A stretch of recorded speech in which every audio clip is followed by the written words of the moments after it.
Jangan lupa subscribe.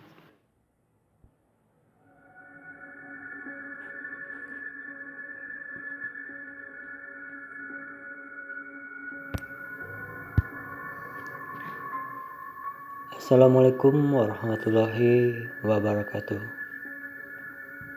Selamat malam buat kalian yang melihat atau mendengarkan video di channel ini.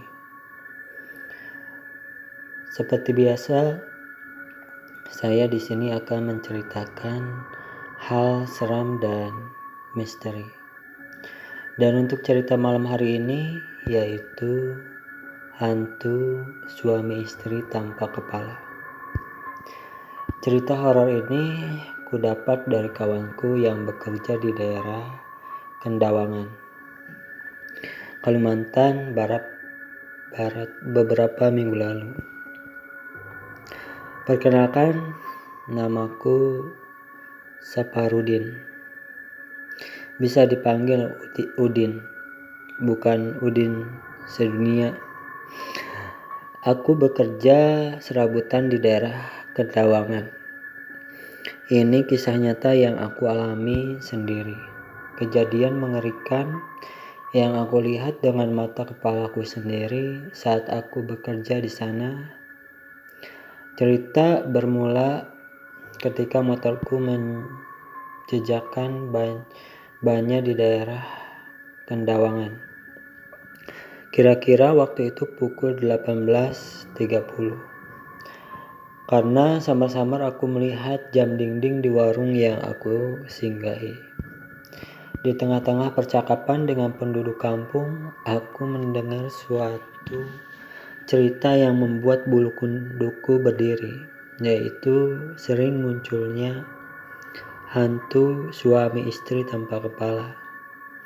Mulai pukul 20.00 sampai pukul 04.00. Di jalan Adityawarman arah ke pantai. Konon ceritanya sepasang suami istri tersebut adalah korban pembunuhan dengan dalih balas dendam. Dibuktikan tanpa adanya harta benda apapun yang diambil oleh pelaku. Mereka dibunuh dengan cara dipotong kepalanya hanya dengan sekali tebas. Dibuktikan pula dengan kondisi keduanya yang masih memakai helm saat kepalanya ditemukan tidak jauh dari badannya.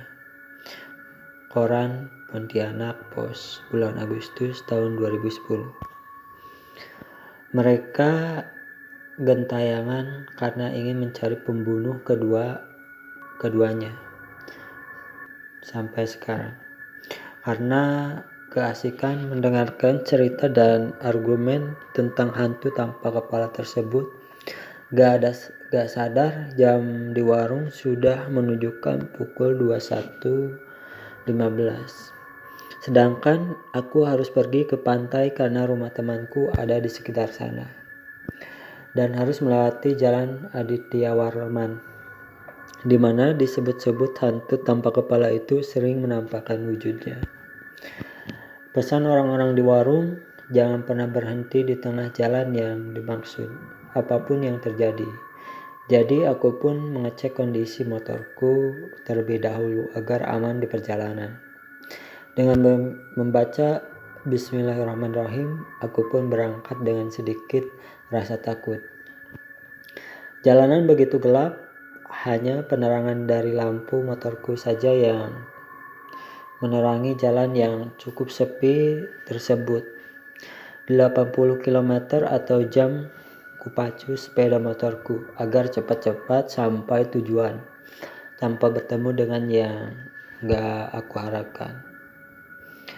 Dalam ketakutanku, aku sempat melihat sebuah motor sedang tergeletak di pinggir jalan dengan roda yang masih berputar.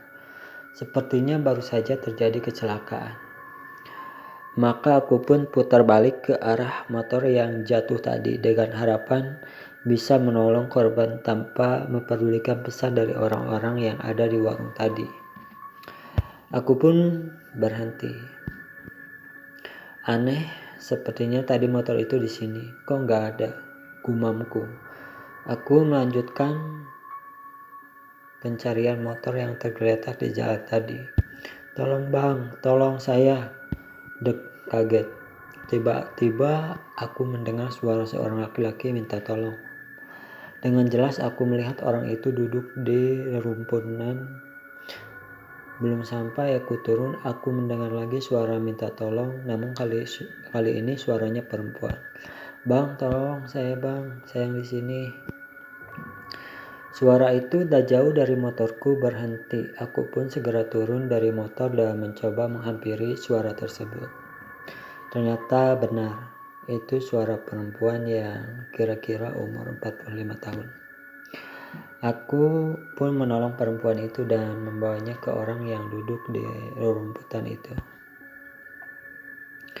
"Bang, tolong bawakan motor saya yang ada di sana itu," kata laki-laki itu sambil menunjuk ke arah di mana perempuan tadi akan aku tolong.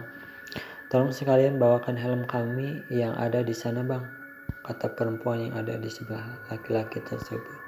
Aku pun menemukan motor yang tadi aku cari dan sekalian membawa helm mereka. Sesampainya di tempat kedua orang tadi, perasaanku mulai keenak.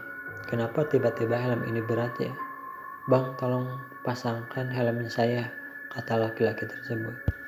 "Saya juga ya bang," pinta perempuan itu juga. Tapi suara itu datangnya dari helm yang aku bawa, alias helm itu masih ada kepalanya. Wah, aku melompat sambil melemparkan helm itu serasa menuju motor yang sadari tadi sengaja tidak kumatikan karena terlalu kuat menarik gas. Akhirnya motorku terangkat dan aku pun terjatuh ke jalan aspal sampai pada akhirnya aku pun pingsan. Dan keesokan paginya aku sudah berada di puskesmas. Semenjak kejadian itu, aku selalu pergi siang hari kalau melewati jalan itu. Tapi pernah juga aku melihat hantu tanpa kepala itu di siang hari di antara pepohonan rindang yang ada di sepanjang jalan itu. Itulah cerita untuk malam hari ini. Semoga ceritanya seru dan